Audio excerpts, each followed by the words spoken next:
Slight twist to the portion A of the agenda. We're going to do the moment of silence inside of my State of the City address because I actually built it in there. So if you would please join me and stand for the Pledge of Allegiance.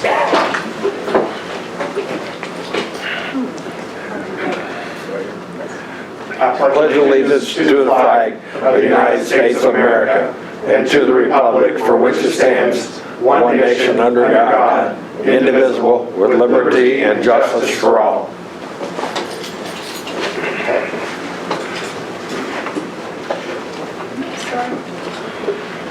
All right, well, I want to welcome everybody to our second meeting in January. A bit cold outside, so if you braved it, thank you. And hello to everybody who will be watching us tomorrow night on Channel 3.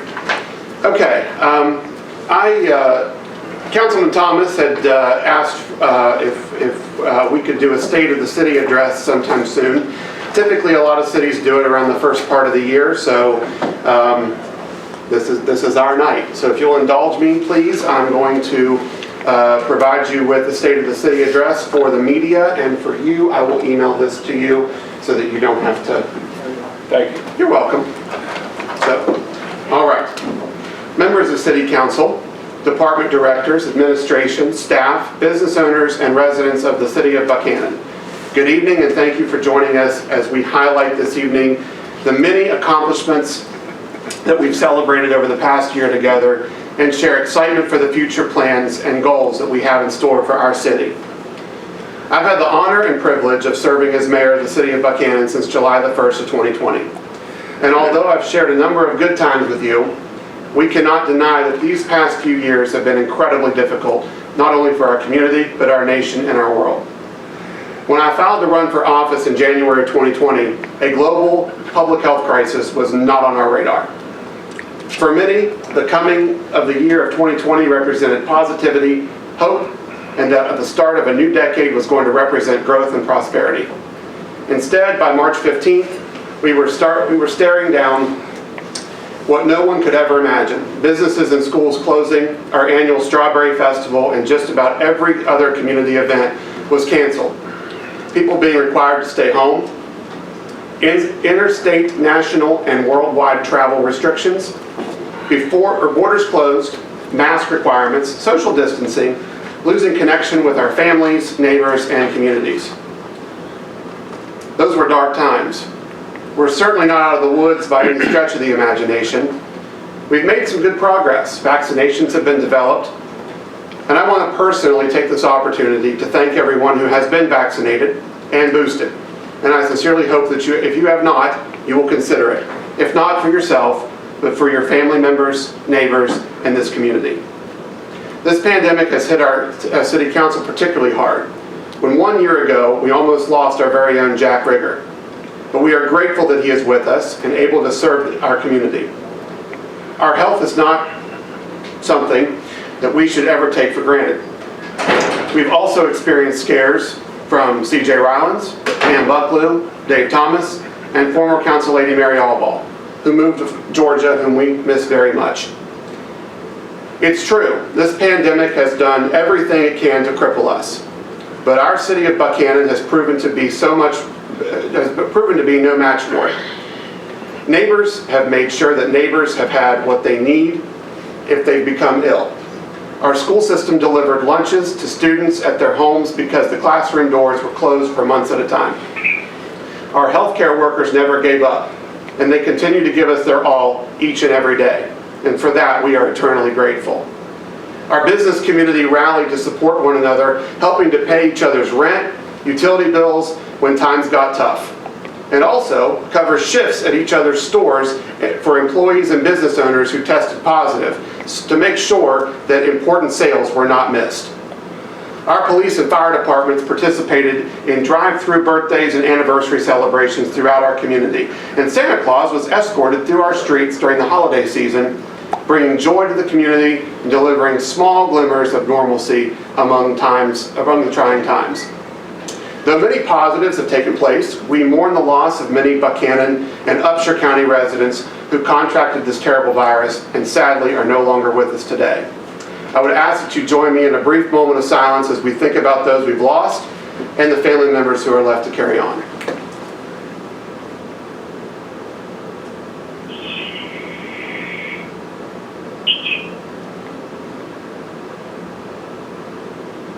Thank you very much. As we embarked on 2021, we saw glimmers of hope. We enjoyed a scaled-down but very well-orchestrated West Virginia Strawberry Festival, the return of Festival Fridays in Jawbone Park, mask mandates and travel restrictions dropped, and spectators allowed back to cheer on our Buccaneers. We welcomed new businesses to downtown, including Caroline & Company, Mountain Mama Marketplace, Evolution Bar and Grill, Argo Books, the Blacksmith Shop, and the infamous Art Collective, and Oinks Barbecue. We also continue to see the expansion of Community Care of West Virginia. We've also made significant progress completing the Colonial Theater project, which should open very soon as a fully renovated, state-of-the-art public entertainment space, adding yet another amazing asset to our beautiful downtown. In October, disrupting our positive momentum, we saw tragedy. A fire ripped through 23 East Main Street, destroying 4 businesses, displacing dozens of residents from ruined apartments upstairs. And in the midst of this devastation, however, our community did what it does best. Everyone pitched in. Business owners helped business owners, and neighboring structures carry out valuables. Our Chamber of Commerce, Convention and Visitors Bureau, and Office of Emergency Management, and many downtown neighbors supplied drinking water for our firefighters. And Domino's Pizza, just down the block, donated dinner that night for all the firefighters once the fire was out. Our water plant put all hands on deck to ensure that the water pressure would remain high the entire time. Our street and police departments closed streets and provided traffic control to keep everyone safe. I can tell you that as mayor of my hometown, that was a heartbreaking day. A significant fire in the downtown area has always been any leader's worst nightmare. It hurt, and it still hurts. But we will not let this take us down. We saw our worst that day, but more so we saw our best. And hopefully soon, that eyesore will be removed once and for all to allow for new growth. I want to provide a few updates from several internal city departments highlighting what's been accomplished and what some of the goals are for the future. First, we'll start with our police department. Chief Gregory and his officers most notably achieved CALEA. This is a huge accomplishment, and that is, of course, the Commission on Accreditation for Law Enforcement Agencies.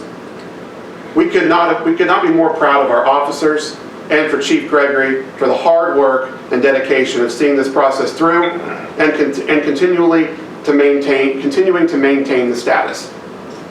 Councilman C.J. Rollins introduced CALEA to the department a few years ago, and Chief Gregory embraced it. And working with myself, Recorder Sanders, Councilman Rylands, Finance Director Amby Jenkins, City Attorney Tom O'Neill, and Fire Chief J.B. Kimball, we received in July the good news. We extend congratulations once again for a job well done. Additionally, we added 3 new police cruisers to our fleet and upgraded both body cams in the patrol cars and on our officers, synchronizing them with one another. Work has continued with the Mountain Lakes Drug and Violent Crimes Task Force, which connects our department with agencies around our region. Our partnership with West Virginia Wesleyan College continues, and as well as the department-hosted interns and volunteers from the campus throughout the year. The VIPS organization, that is Volunteers in Police Service, also played an integral part in the department's gaining accreditation, committing over 2,000 volunteer hours for a wide variety of events, saving the city $52,000 in overhead. Finally, who can forget Eros? Remember him? He is our brand new K-9 officer under the care and control of Patrolman Will Courtney. He's been a welcomed addition to our department. The department looks forward to improving staffing numbers and continuing training and development in 2022. City Fire Department. The Buckhannon Fire Department responded to 1,293 calls for service in 2021.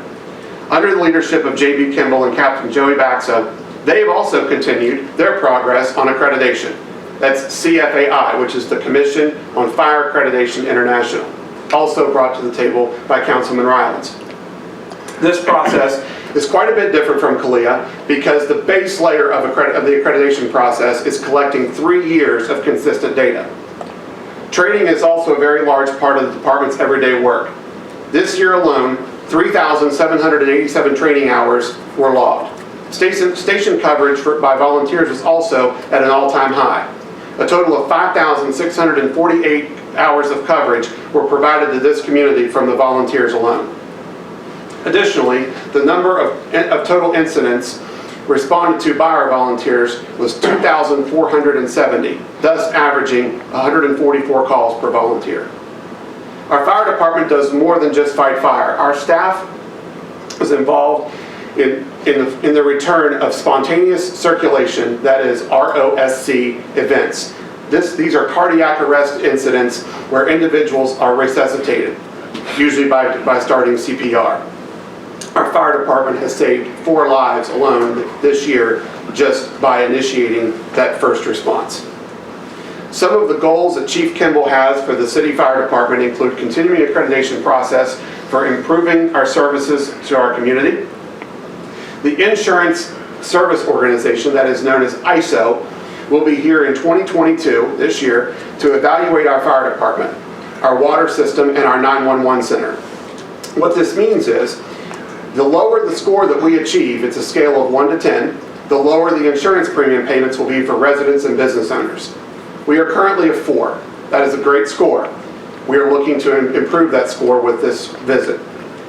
We receive points to lower our score by improving staffing, which we have done by authorizing the hiring of 3 additional full-time firefighters, including our city's first female firefighter. We also always need to be working to add and improve our equipment.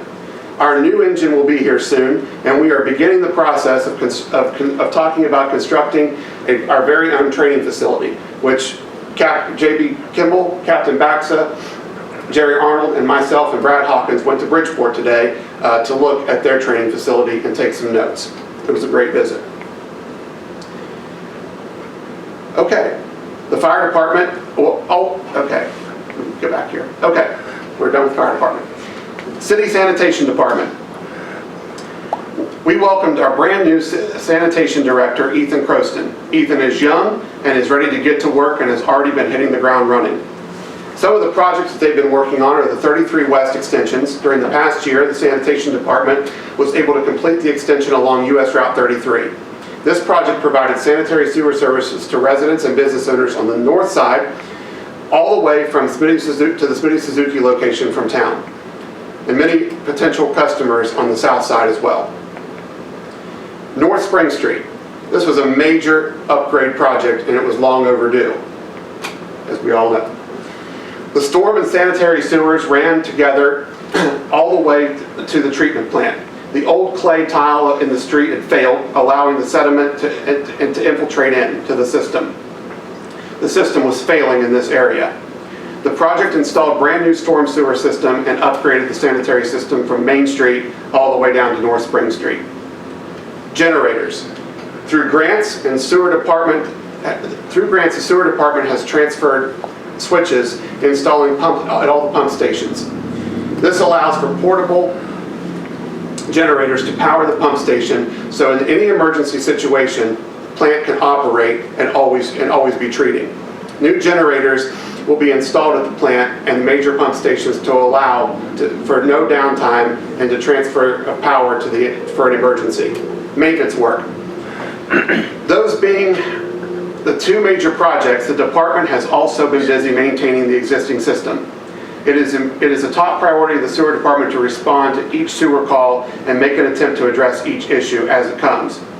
We have made many small repairs involving the overall integrity of our system and continue to do so. Future projects include the Taylor Street storm system overhaul, improvements to East Main Street and Florence Street intersection, Swisher Street, and Shawnee Drive sanitation system reconstruction. Water Department. Chief Operator Kelly Arnold and his crew have been busy working hard to make improvements to both the plant and our water system in general. Specifically, they've installed an early warning monitoring system in the Buckhannon River upstream. That is, if there are contaminants headed toward our intake valve, this system will give us warning because the Buckhannon River is our source of drinking water here. New lighting has been installed in the basement of the plant, as well as mission boards have been updated. Variable frequency drivers, VFDs, not to be confused with volunteer fire departments, finished at the high service pumps and intake pumps motor have also been rebuilt.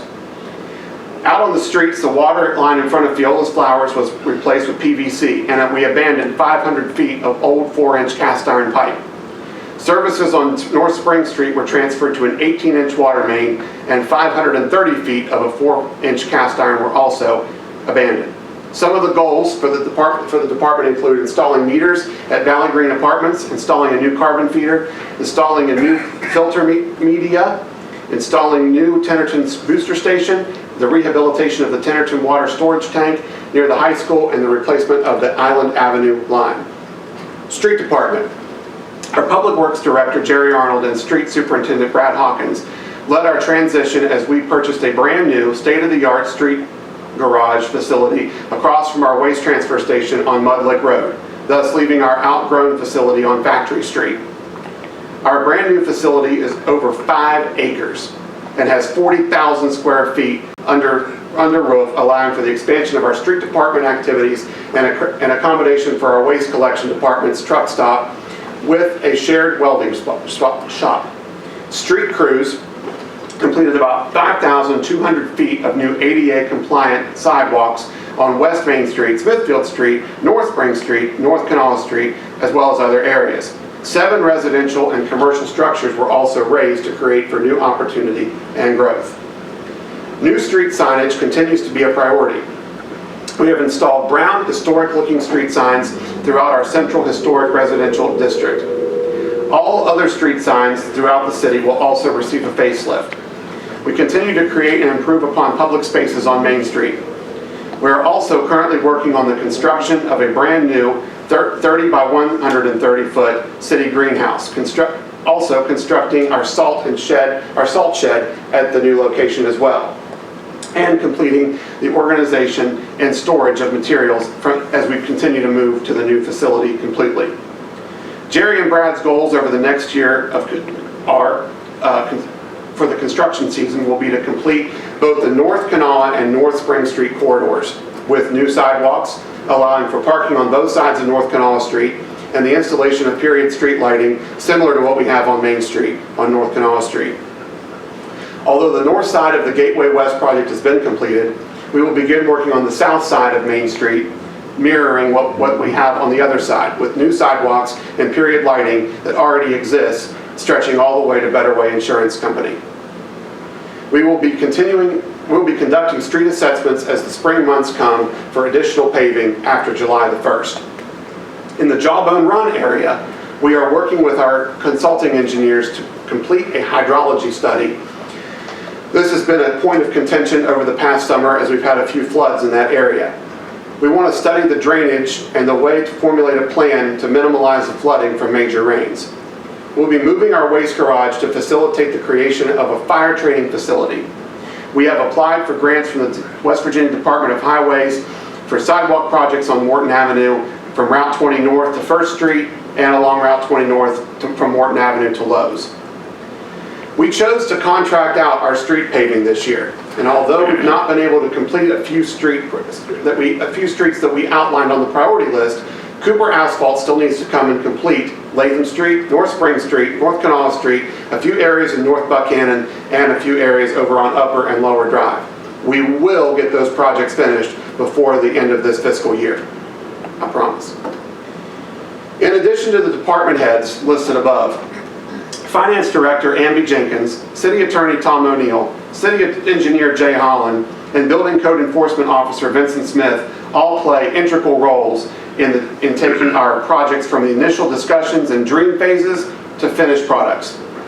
Our team is comprised of nearly 100 men and women who come to work here every day, all for the one goal in mind, to serve our community. As you can see, we have been extremely busy, but we wouldn't want it any other way. Myself and our city council cannot thank our directors, administration, staff, and crews enough for all of the hard work that put in for the citizens and business owners every day. Finally, tonight, I'm thankful for my colleagues on city council. Each member brings a wealth of knowledge and a unique perspective to the table, and I thank you all for your service to our community. No, we don't always get along, but I wouldn't want to do it any other way either, because our community is a better place because of the discussions that are held here and the diverse opinions and backgrounds that guide us forward. So, Buckhannon, the state of our city is strong. We are well positioned for the future, and it is truly my honor to serve you as the city of Buckhannon as your mayor. And I cannot thank you enough for your support, for your prayers, and for your encouragement. Thank you. Thank you.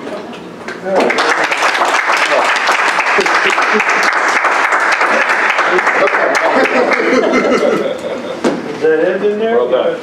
No, that's all. You want some more? I mean, I'm sure I can find some. Thank you, sir. Have Great another. job. Okay. Thank you for indulging me, and we will get this to Mr. Sanders as well as the media so that they don't have to sit there and type. Okay. We have a few recognized guests this evening. Do we have Laura Ward with us? Is she on the phone? Laura, are you there? Okay. I'm here. Oh, thank you. I'm glad that you didn't travel across 33 from Elkins tonight. That probably wouldn't have been too fun of a trip. So glad you could join us for your annual visit to City Council. And the floor is yours. Thank you so much, and thank you for allowing me to join you over the phone. You're right, it would not have been a fun trip. I was looking forward to seeing you. You're all so friendly, and it's always so much better to see your faces when I come and report to you. I'm reporting, of course, on your investment, public transit, and your citizens who utilize it, like I do every year, and to request your continued support. Remember that Country Roads Transit operates on a grant that requires us to raise 50% of our funding as match. That means that every dollar you invest in your citizens that utilize public transit results in actually $2 worth of services. So there are very few investments you can make where your impact is double your investment. And an investment is exactly what your match contribution is to the community. Aside from a little concern over the weather, most of you in that room didn't think twice about how you would get to that meeting this evening. But what if you didn't have a car? What if you were disabled and you were unable to drive? What if either of those things were true and you had no family in the area or no one available to transport you? How would you get to work? How would you get to your doctor's appointment? How would you shop for groceries or get to the pharmacy? Lack of transportation is truly a life-altering, health-altering problem if it is not addressed. And we're just talking about Bible trips. We haven't even addressed socialization activities like visiting with friends that most of us take for granted. The cost that would result from lack of transit services due to unemployment, due to lack of proper nutrition, lack of proper health care, are many, many times the local investment that's actually made in transit. So I'm reporting to you actually on fiscal year 21, which ended last June 30th. And I can tell you what we're doing so far this fiscal year.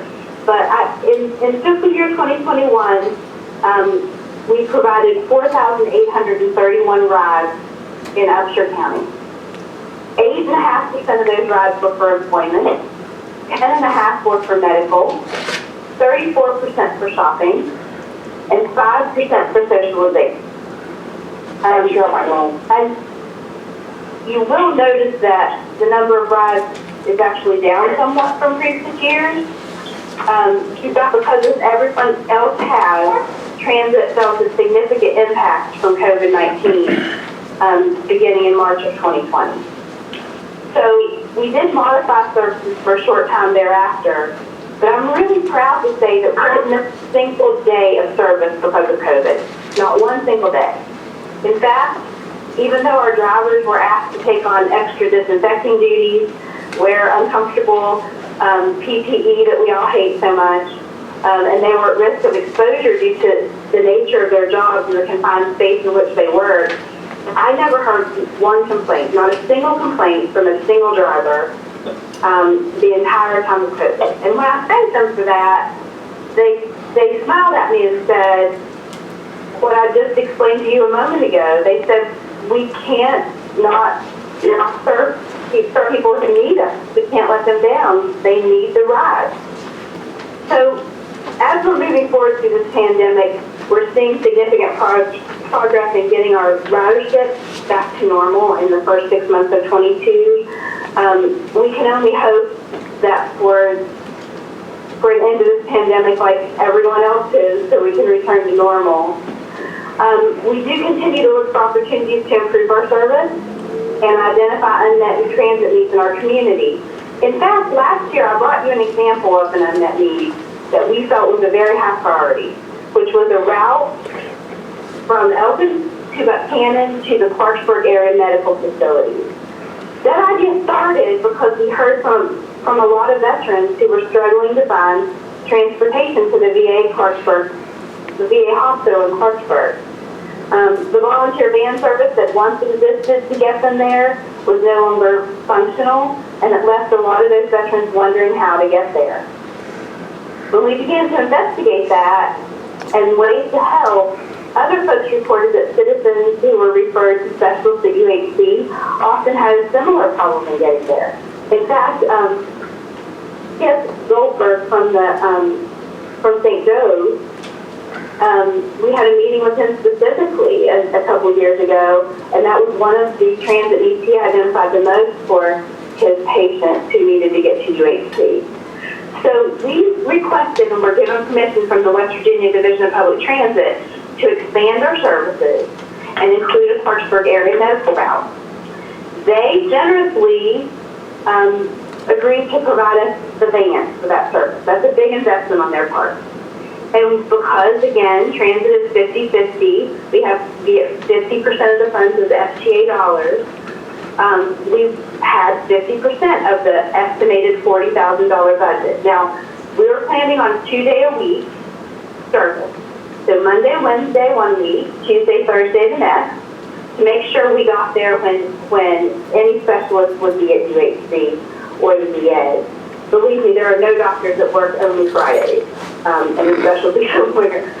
So we came to you last year. We came to all of our MAP partners last year when we asked for continued funding, and we asked for a little more money.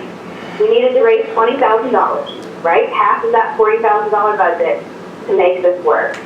Not a single entity was able to come up with an additional dollar for that service.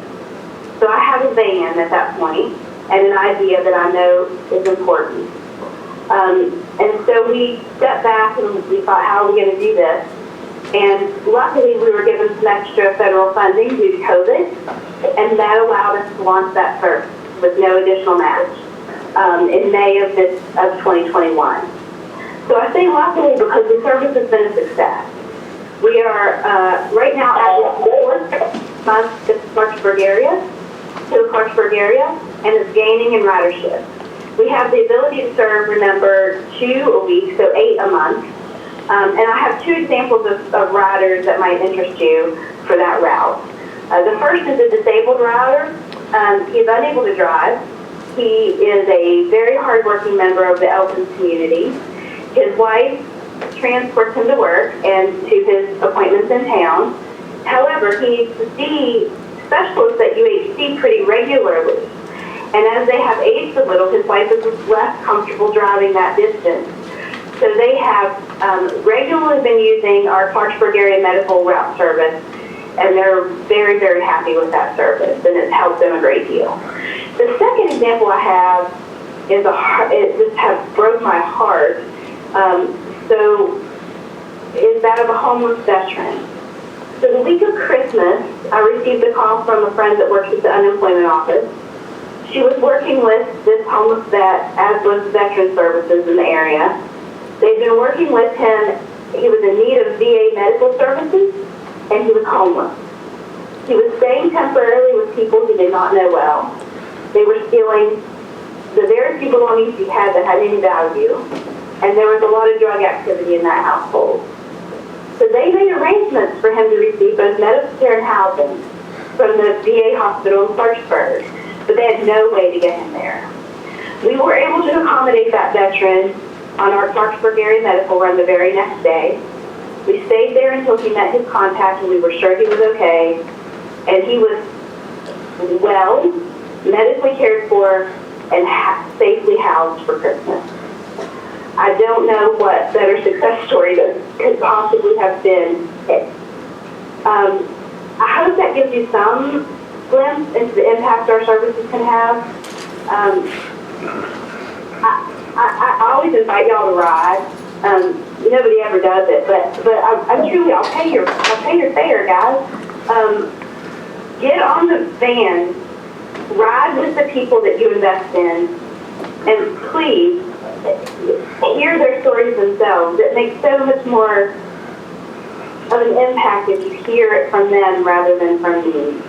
I always follow up. I'll be glad to answer any questions, but I'll let you know now that when I follow up with a letter this year, we feel blessed and lucky to be your partner in transit. And I'm going to ask for your continued support in that. I'm also going to ask for $5,000 additional dollars because I need the match to continue this Clarksburg area medical route. We've proven it's successful. We've proven it's needed. And I'm going to be asking for that additional funding as well. So I'll be happy to answer any questions. Yes, what other funding partners do you have in Upshur County? So in addition to the City of Buckhannon, the Upshur County Commission helps us. We are honored to say that a relatively new funding partner is St. Joseph, or it's WV Medicine now. And if you remember, we have sort of a unique situation in which we partnered with the Upshur County Senior Center. So several years ago, they had a small transportation program. It ran on Older Americans Act dollars, 3B dollars, and they served about a 3-mile radius around the senior center. Older Americans Act dollars, you can't charge a fare, you can't charge for that service. You just take donations. So even with the limited scope of that service and the fact that it was only seniors, they were not making a go of that. They couldn't afford to keep that up. It just wasn't enough money to make it work. And so instead of giving it up, we partnered on that. They then give us the money that they would have spent on that first, and we were able to get matching federal dollars for that. So we were able to double that service. We were able to expand services not only to the seniors that were the heart of their service, but because we're public transit, that then opened it up to all of the citizens in Upshur County to expanded transit service. And that's how we started that route van that you see all around town every day now, is through that partnership. Does the county give you $15,000 in the past? I believe that they're $10,000 at this point. Okay. Thank you. So can you clarify what is, Thank you. with the additional request, what is the total request that you are proposing to the City of Buckhannon? That would be $15,000, sir. And this is Reporter Sanders. Have you submitted that letter yet, or are you just making the verbal request at this point? Well, I have not sent that letter yet, sir. I always do it as a follow-up because sometimes you guys have questions I don't know the answers to, and I try to provide those in the letter as well as necessary. I have a question. You are trying to come up with a complete 20,000. Does that include Elkins donating to you also, or is that just Upshur only? No, that's both counties. So what I'm doing is I'm requesting an additional $5,000 from each city and an additional $5,000 from each county. I have already met with both of those entities in Randolph County. I do not know, the city has not told me what's their decision yet. I'm assuming they'll look at that during their budget discussions. I already have a commitment from Randolph County Commission for an additional $5,000. So the total with the increased 5,000 is a total of 15? Or, because Yes. I thought we were giving 15 last year. We were at 10. We were at 10? Yeah. Okay. Thank you. I know you haven't submitted the letter yet, Laura. Thank you. How many, this is Dave Thomas, how many years has this program been in effect now? Transit as a whole has been in existence since 2006, and we are honored to say that you guys have helped us each and every one of those years, and we're so very grateful for that. Well, thank you for what you have done over the last X amount of years. I make a motion, Mayor, that we commit the 10,000 plus the additional 5,000. And I think that's important. It's a service that's needed by many people that don't have the ability to drive. And I think it's money well spent. So I recommend a total of 15,000, 10 plus the additional 5. Okay. We have a motion on the floor by Mr. Thomas, and I think I heard Sheila second that motion. Is there any further discussion? Just for clarification's sake, I'm going to invoke Chair's prerogative that we move F1 to the table because that's what so while Laura's here. So that's what the motion is referencing to. Hearing no need for further discussion, I'll go ahead and call for the question. All those in favor, please signify by saying aye. Aye. Aye. Pam is on there too. It appears the ayes have it. All those are like sign opposed. Motion carries unanimously. Thank you. Thank you, Laura. Thank you. Good luck. Thank Be you safe. so very much. Be safe. Have a good evening. Thanks, Laura. You too. Thank you. Bye-bye. Bye. Bye-bye. Okay. Up next is Upshur County Development Authority Executive Director. I'm sorry, did I miss something?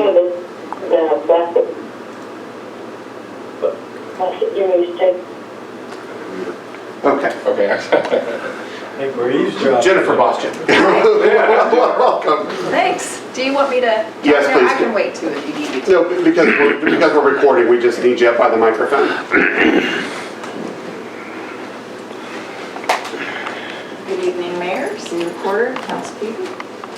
I'm just here this evening to request a letter of support for Micrologic's grant that will go in for West Virginia's Economic Development Department's broadband growth projects that are coming out. The state's investing somewhere around $1 billion, and we really have needed to look at how's our strategy to bring fiber into Upshur County.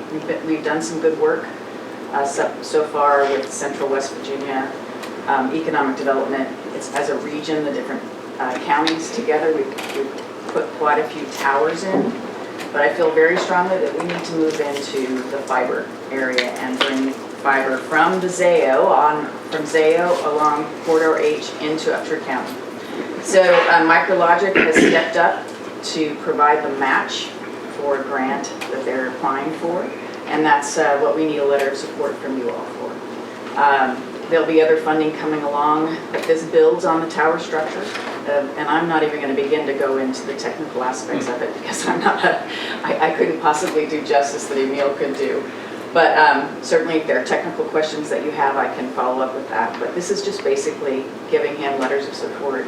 The county has provided one, Buckhannon provided a letter, as well as other members that I've gone to the chamber. So that is kind of my request to get a letter of support to bring fiber further into Upshur County. Well, I think it's a great idea. We supported it, had a conversation at Create, and I'm glad that MicroLogic is stepping up, making an investment.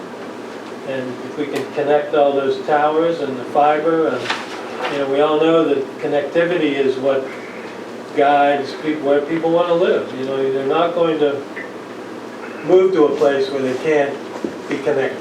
And so We talked a lot about that at the Create meeting today, even about being able to attract those kind of workers, remote workers, or people that need to use IT, certainly from an economic development perspective, having fiber-based broadband. And it really is, we need that kind of speed. 25.3 is not going to work. Right. Well stated, CJ, make the So motion. if you bring that to forward, I would move that we make this letter of support. I'll second it. We have a motion by CJ, a second by Dave Thomas. Just one question. Are you providing me with? It's in here. It's in here? Yeah, Okay. it just needs a few more details for you to tweak and then it should. Okay. All right, thank you so much. Thanks, John. Thank you. Thank you. All those in favor signify by saying aye. Aye.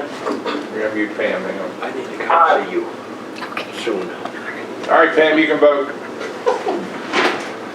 Is she on telegraph there? You there, Pam? Did you hear me? Yeah, no, go ahead. Okay, thank you. Unanimous. Yeah, unanimous support, so we will get that to you on our letterhead and move forward. Great. Thank you. Thank you. And we'd like to invite you back. The city will be we'll be starting to work on our budget beginning in next month. Hard to believe it's that time already, but we'd like to have you back to talk about some projects and where you see the Development Authority going and how we can help in the future. That sounds great. I should have a lot more information on where we're at with our planning as well. Okay. That strategic plan. Sounds good. Thank you. Next up, City Horticulturalist, Dixie Green. Well, hi. Aye. Dixie. Good to be here with you guys again, and happy that you're all here safe. First off, I wanted to thank CJ and the Create Buckhannon for donating the planters that they gave us for the new flower basket. We actually submitted an invoice, so we just. Okay, well, we did- thank you we anyway. facilitated the project, but I think they'll work out well, and I appreciate that. I just you're wanted quite to- welcome. Moving on with updates, as you know, we're building the new greenhouse, so we're making really good progress on that. The guys in the streets department have done a wonderful job with that. We're having some issues with the weather, but we do have all the supplies for it, so as soon as we get a break in the weather, Andrew and myself, a couple of the guys, will get the plastic on and start moving inventory into it. In between bursts of making orders for flowers and materials that I need, I'm cleaning out the old greenhouse. The ag teacher up there, he would like the use of it as soon as possible, so he needs to get in there. So trying to move that down there and find space in our shop, which we have plenty of space to go around now, thank goodness. But and the other thing is I'm working with Jay Holland and Shayla to get the permit for Create Buckhannon for that new project area over there by the ramp to 33. We're getting that squared away, and hopefully we'll have that done next week. Great. We still talked about some new trees and jawbones. We're trying to replace the Yeah. ones that are diseased or stressed. I reached out to a couple of nurseries. They don't have a price point for their inventory for spring quite yet, but as soon as they have it, they'll give me a call back, and then I'll be able to get an estimate to you guys about how much that will be. Yeah. I mean, part of that problem is that it's clay and rock, and it's either soaking wet or dry as a bone. Yeah. I don't know what we can do, but The best thing I can think to do is we're going to baby them the first couple of years and, hopefully get a really good root system established. I'm going to work really hard whenever we do the initial planting to try to make their bigger hole and add in some soil amendments to try to make that a little bit better of an environment for them and just do our best with that. But I think what will go a long way is choosing the right varieties, which you've already picked out. So yeah. I think that will really help. We also need to talk about trees in the public safety complex ring where we took the wall out. Mhm. So maybe you, me, and Jerry, and CJ, any other interested parties we could get together. And 'cause I'd like to I'd like to get that nice and pretty and clean for this upcoming season. I want to thank you for working with the media. I know that they've reached out, and I've seen articles on your plan for this coming year, and I plan to do one for the city website very soon as well. So you provided a lot of great information. It was a great story, so. I'm glad. She kind of caught me off guard. I hope I gave her enough to go on. Yeah. Well, Jerry and I set that up so we surprise you. Yeah, I think you do it on purpose. I get these calls on my lunch break. Go.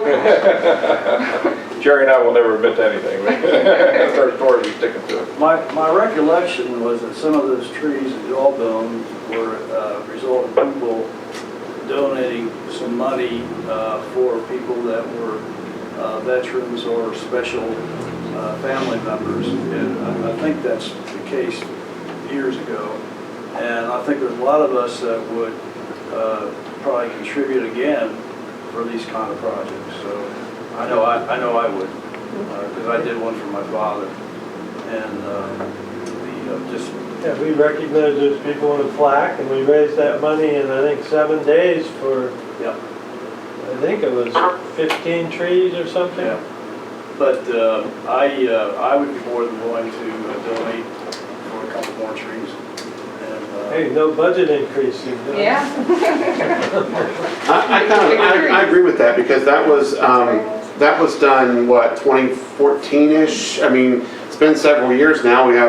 We've had, unfortunately, lots more people, move on. That I'm sure there would be family members that would like to memorialize. Our family did it but we've since lost Aunt Tappy. I'm sure there's a lot of people that would be interested in dedicating some more. Well, maybe I'll put something together, and we'll talk about it at our meeting next week. And I mean, the budget as a guesstimate, $500 or $600 a tree. It's 200. Yeah, I would say 250. I think back in 2000. Yeah, Well, there's those trees a Right. day. Yeah, I understand that. And for the size that you're wanting, I'm going to spitball 500 or 600 piece. Yeah. Yeah. You know the number of trees? We talked about doing 4, didn't we? Maybe 6 4 max, but. Well, we're gonna need 4, more though yeah. over at Well, here's the thing, what we could also do is the city, we could work on replacing trees in Java, and we could open up the memorialization / donating side to the public safety complex ring to create a second space if we wanted to do that as well. But I think Mr. Thomas has a really good idea, and I think we should capitalize on that. And I would also suggest, I remember years ago when I worked at the college, one of the really very unattractive areas of the campus was Camden Avenue Apartments. And along with the several people on the planning commission, we looked at how we can make the campus more friendly, like the front side of the campus, with the ad building, the library. So we planted some pretty big trees like Camden Avenue Apartment, also in front of Rockefeller Center. And we got the largest tree spade in West Virginia. And I'll never forget, some students were very upset what we were doing, and the hole was so big that students were protesting that what we were doing, planting the trees, and they sat in the big holes in chairs. That's how big the hole was. And so if you get a huge tree spade, it can make a big difference in the way that the tree is going to survive. Yeah, I remember they were complaining, there's $600 trees, I think, but that was... CJ is probably protesting. I was acting president at the time, and I knew some of the students, and I said, look, we'll give you 24 hours to protest, and after that I'm going to call Virgil. And so Virgil came down. If it was done today, it'd be on Facebook everywhere. But this was like 30 Well, we'll be tomorrow. Yeah, well, I hadn't thought about that, man. Thanks a lot. But that was a great investment, that tree space. All right, any questions? I don't think so. Okay. Thank you, Dixie. Thanks. Appreciate your efforts. Have a good evening. as small towns go, Virgil was the city police chief a long time ago. Virgil was sheriff whenever I was born, and now Virgil's sheriff again. So he is the longest serving sheriff, I believe, in the state of West Virginia. And he got an award back in the fall. We all went up, some of us went up to the courthouse and shared in that moment up there. So, small town. Okay. Yeah. Oh, yes. So Jennifer has spoken, and we have Ken Wood is here. I've already addressed my question. Okay, Okay. thank you. Thank you. Okay.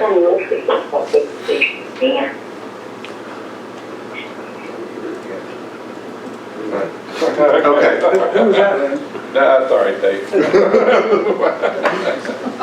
We are down to department reports and board reports. So we have Public Works Director Jerry Arnold, who is up first.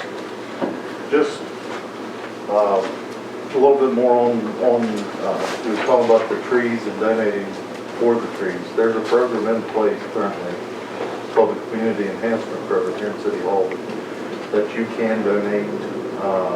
There's several different things, trees, benches, things like that.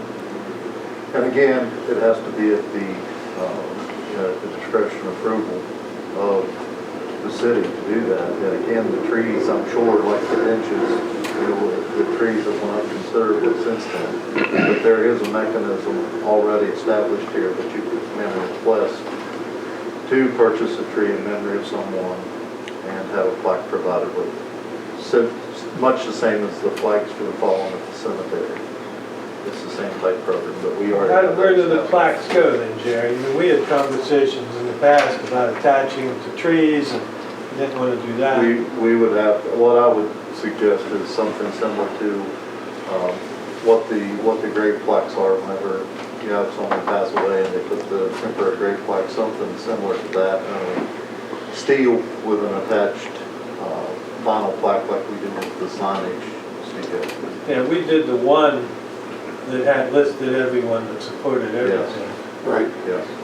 But like I said, that has been, I don't think anyone has ever, since we started that program, and it's been in place for several years. I don't think anyone has purchased a tree. There's been several benches, and I don't think there's been any trees purchased. Let's share the word, and then if you're interested in a tree, of course we have to have a number, or is it they pay half and the city pays half, or It's with the benches, they pay the price of the bench.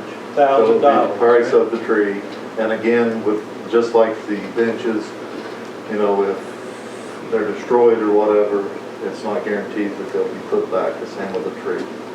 That's the way the community enhancement works. We can't guarantee that the tree's going to live.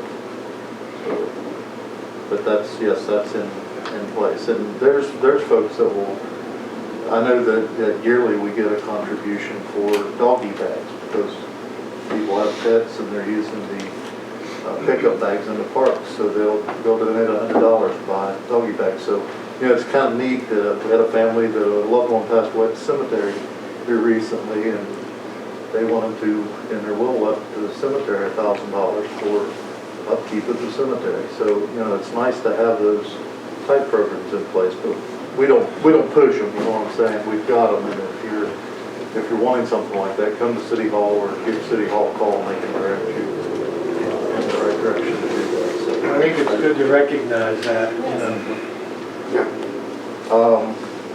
we met with the consultant engineers yesterday, and we'll be starting the hydrology study up Jawbone Run on that drainage way. As soon as the snow's off, we can do a site visit. We're hoping, shooting for next week. Street department, pretty straightforward, snow removal. This last meeting, that's pretty much what we've been involved in the streets. There's nothing new in sewer. The water crew's working on, I think they completed that today, up the banding of the water service for the Foster building up here on Main Street. Nothing new in waste. Gateway West Phase 3 construction, and it's evolved a little more since Jay gave me his report. The MOU detailing the work performed at the City for Exchange's property down at the bottom of the hill of Amelia Drive with the diocese.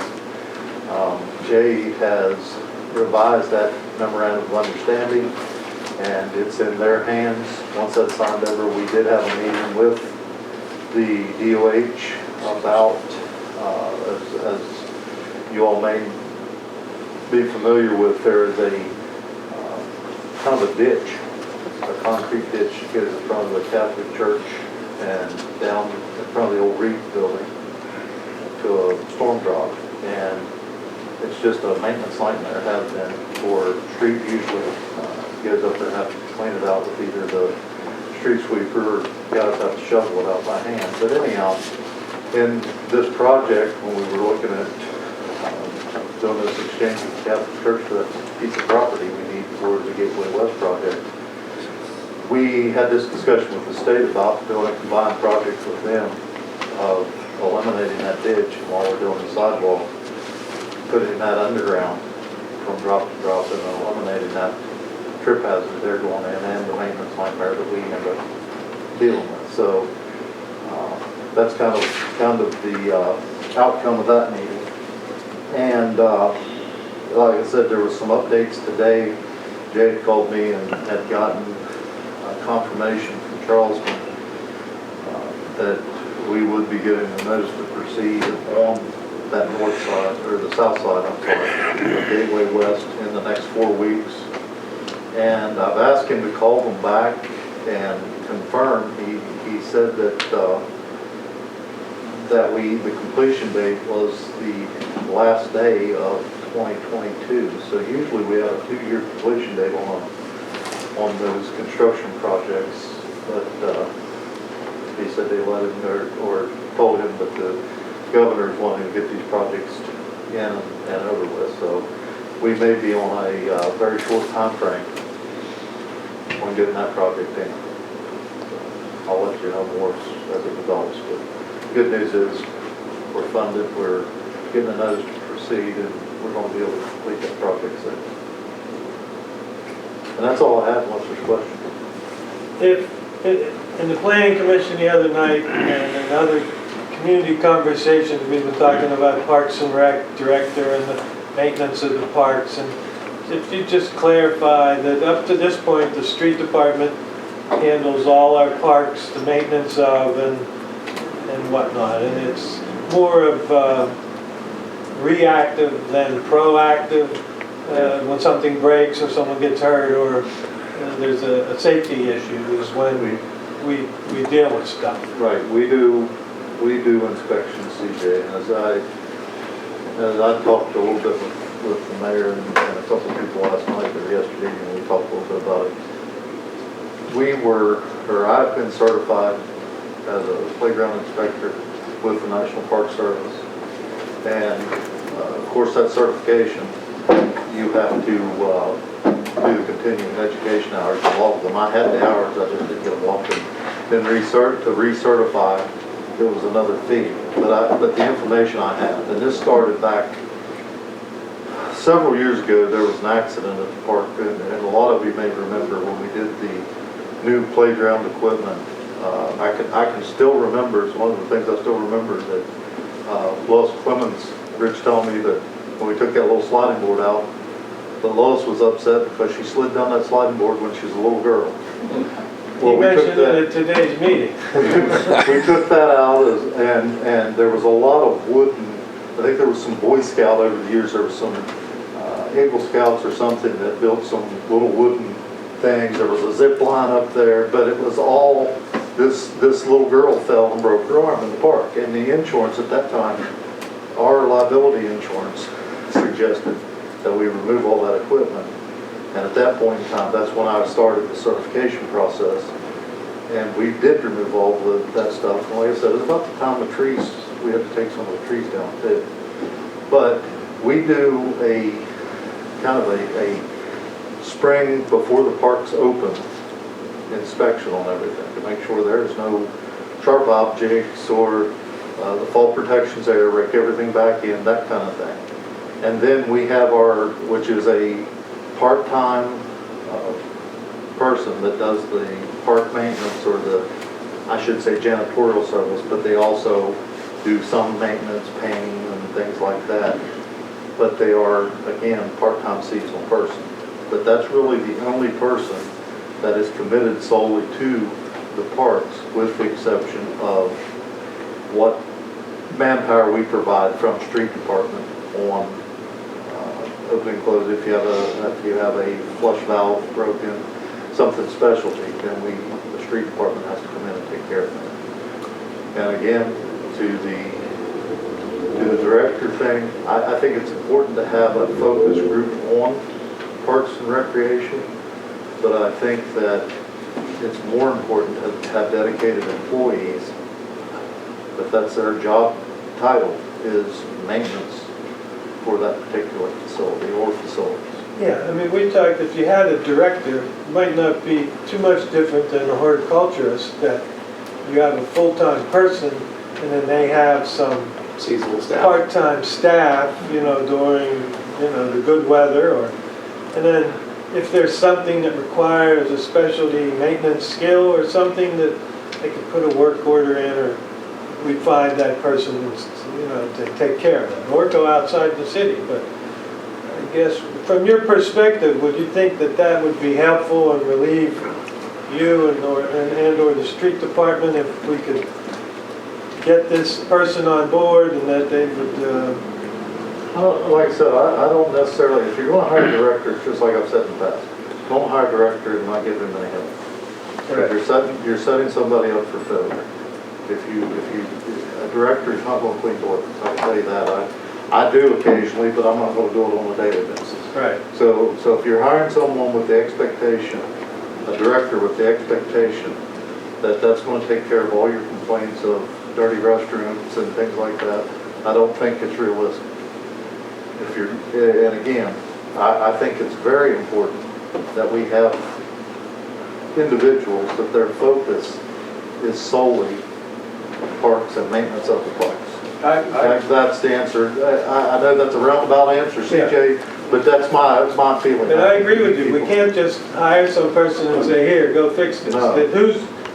Big question, who's going to manage this person, oversee this person, and what's the job description? And yourself, if we hire people and let them, then they define their own role, and it's very difficult to go back and renegotiate that relationship with them after what it's been okay for 2 years or 3 years. Why are you telling me it's... I really would like to see more development towards that during the onset of this pandemic, and when the outdoor spaces are more important at this point in time. We have more focus on outdoor spaces, so I think to have a focus group on that, maybe I think there's been some kicking around of a board. I think that is absolutely a must. Mm-hmm. And then that, like I said, whether you want to, whatever title you want to give them, but I need some workers to concentrate just on the parks. I think it's an area that we need some discussion further on it. I could see an opportunity that you even have it as a subdivision of the horticulturist, and that one of the issues you're really talking about, Jerry, and I've mentioned this to you over the years, is have more hands-on experience with people in your whole area of supervision.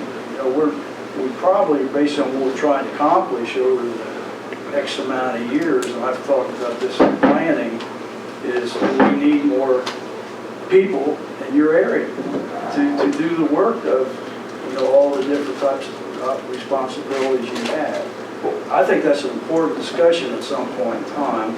Sooner the better. Yeah. Well, Dave, you're right on the line, because what I brought up at the Planning Commission the other night was, remember when a few years ago we had a focus group in here, and all of council participated, and we brought out the boards, and we put down our priorities and what we wanted to see over the next few years in general for the city. I would like for this council as a whole, we obviously would have to post the agenda. We would have a one-line item agenda, but I would like for us to have a working group discussion about Parks and Recreation as a whole, because we need to develop our plan of action moving forward, because the Planning Commission is talking about it, but it's kind of separate right now of the council. I'd like to invite the Planning Commission to be with us, and I'd like for us, and I agree, sooner rather than later, to put a plan into action with what we're collectively looking to do with this area of our city.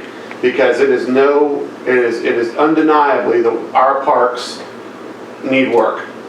And I support that, and it's certainly a goal of mine, and I think it's a goal of our council to make sure that all of our spaces are high quality and user friendly we maximize our offerings in those parks. And whatever we do, I remember, again, this is recollection, is that, Jerry, we made some pretty significant investments in the park after we went through that process with a little girl that broke her arm. And I think within 7 days, the new equipment was vandalized. Am I correct on that? Yeah, we had some vandalism right after that equipment. And we upgraded equipment in both parks. When Michael Doss was here, was when the playground equipment went into the city park. Yeah. The new playground equipment. Now, what was unbelievable, we caught the people that did it because they shared it on Facebook and were bragging about it. But again, too, another facet of that is, as well as something that I've related to the mayors, you got to look too. I prefer quantity or quality over quantity. Yes. Because you have to be able to manage what we have, and what is the use? I mean, I can't tell you, and I've been the street commissioner, director of public works for several years now, and I can't tell you the exact number of people that use both parks. I know that sometimes it's pretty significant. How many parks do we have now? But it's six, yes. Do we have too many? Well, again, Dave, I can't say that because I don't know that it's too many. Who normally takes care of all this? I have to ask. Street department, it's under the auspice of the street department. If it doesn't fall, and I used this the other day too, that if it's not defined by waste collection, sewer, or water, then it automatically goes to street department. That's kind of the offshoot department of. Well, I agree that we don't know who's utilizing it, but I've made the comment that I've rarely, if ever, seen anyone at the Fred Brooks Park on Marion and 20. Right. And so how do you get more people in there? And someone at a meeting said, well, their parents live right there and they're perfectly happy that no one uses that park. Yeah. So it's a. That's why I made my comment. What we think get more people in there is what everyone likes, and here's someone saying, hey, I don't want a bunch of kids or anyone else. Fred Brooks, there's no parking. That's one thing with Fred Brooks Park. It's kind of the place to watch the parade. It's a neighborhood park. People that would live in that area could utilize that space. Yes, but it's a nice little really place to maybe have a nothing to picnic do. lunch or something like that if you're walking and just stop by there. But and the same with the Rotary Park down Wood Street. I've seen very few or very little use of that, and it is a blemished. That's a FEMA property that we got permission to put the park on there? Yes. Rotary was And it part was, of there that. was a few pieces of playground equipment installed there, and then just more or less sawdust dumped in a lot. Yeah, that's why I made the comment, Jerry. I think we have parks now that we really don't need. I think it's similar to what the mayor had said about some of the flower beds. We have a lot of maintenance sometimes in some of these flower beds with mulching them in, that we could get more color, more bang for the buck to reduce those beds and focus on smaller beds in other locations. And I think it's the Quality same versus thing. quantity is what you said earlier this evening. Yes. And I really do think that's critically important for us long term. But again, Dave, I don't, and that's one thing, as CJ's talking about this director, I don't focus solely on the parks because there's so much other stuff that I'm involved in. I can't commit the time to think of recreational opportunities. And so there needs to be a group, a person, I think that we're at that place in the city that they need to focus on outdoor recreation. And you got a great group doing the bike trails up to high school. Yeah. Well, if I were a dictator, I would say, like the mayor, I would say, Where's this thing from? Dixie, this is one of your new responsibilities for the future, is Director of Parks and Recreation. I think that fits into the a lot of her kind of Well, we would improve the operation of the parks and reduce your workload, so to speak, and so I think it's a positive both ways, and then we're heading in the right direction. Yeah. The planning commission wants to come and meet with the city. Yep. We're talking about this in other conversations we're having, and it's January, so within a month or so, we should have some idea of what we want to do. I agree. I'd like to set up the focus group meeting sooner rather than later. Yes. So, I agree. Day. And I'm not a dictator either. well, I am, and we're moving on. So, while you're, do you want to go ahead and talk about the Public Works municipal pavement street assessment solutions? Yes, I can go over pretty quickly, I think. We purchased several modules of iWorks, and iWorks is, I think, just kind of a real quick recap. iWorks is our software that's used by departments, well, City Hall for all of our work order complaints, things like that. Well, we've expanded that, and we're still, about every week we are having some sort of training on the iWorks program. This last Wednesday, we're in the water module now, and again, they are categorizing all their valves and things like that on mapping. Well, when we did that upgrade to those modules, this was part of, could have been part of that upgrade if we would have chose, I forget what the other module was, but we didn't need that module at the time. So, and they weren't ready to do the work at the time. So we kind of postponed that and then told them down the road we would look into doing this. Well, we're down the road. And what this is similar to Google Mapping, if you would. They come in and they use similar equipment to what we do as far as our GIS location equipment. They drive the streets of Buckhannon and they do 360 photographs as they're driving the street. And they'll pick up all the signs, manholes, water hydrants, pavement markings, and they'll take it back and they'll generate a database, and these things will be categorized in that database. So what that gives us the ability to do is, the mayor alluded to it earlier, we'll be doing street assessments. This puts all those components in there. And I used an example the other day of, okay, we're getting ready to change out street signs. Well, when we have to go change street signs out, Brad or I have to go out and identify exactly where we want this sign positioned. And really, we're supposed to do a this utility locate on every one of them, so we don't get a water line or a gas line or something like that.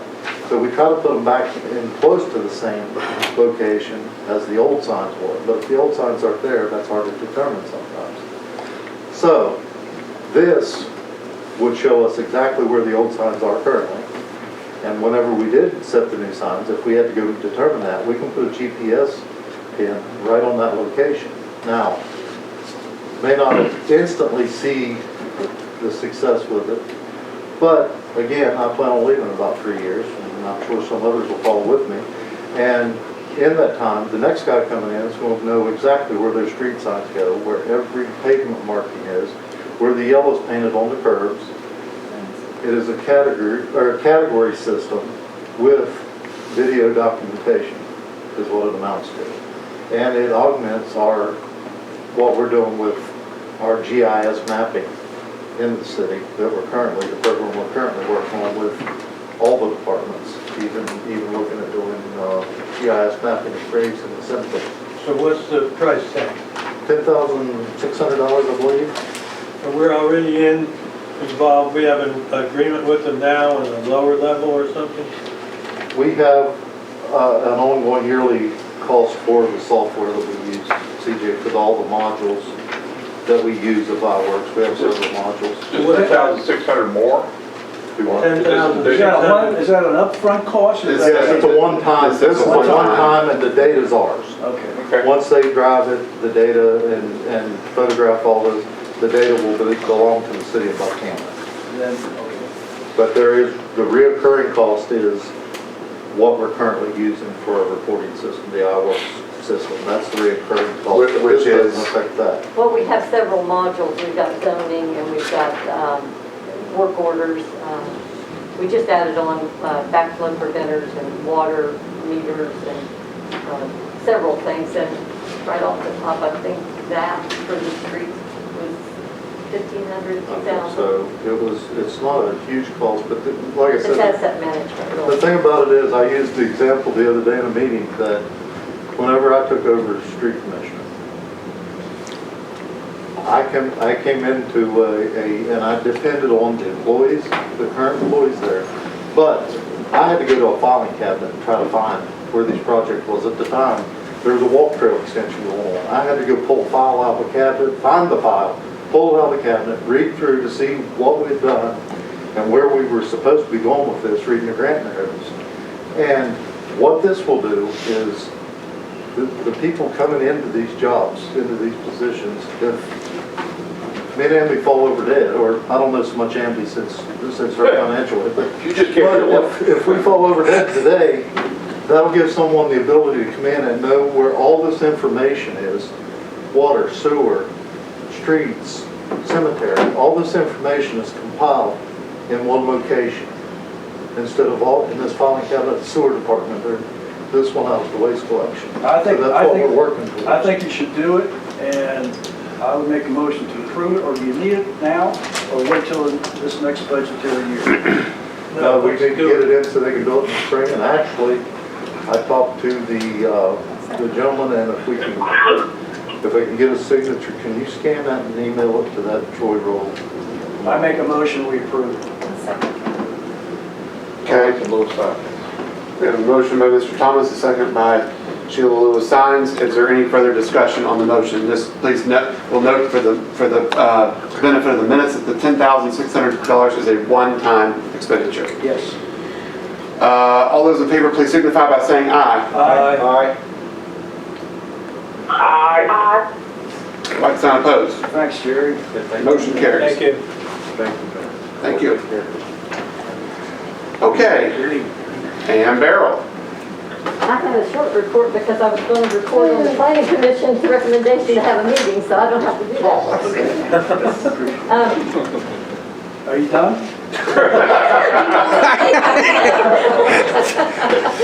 Let me give you your balances in your enterprise funds first for the December 31st. Waste collection board, money market and checking, $980,000. They have a CD of $58,000 and a letter of credit for the landfill for $64,000. Water board, money market and checking, $414,000. Their working capital and savings accounts are $871,000. The sanitary board, money market and checking, $670,000. Working capital funds, $457,000.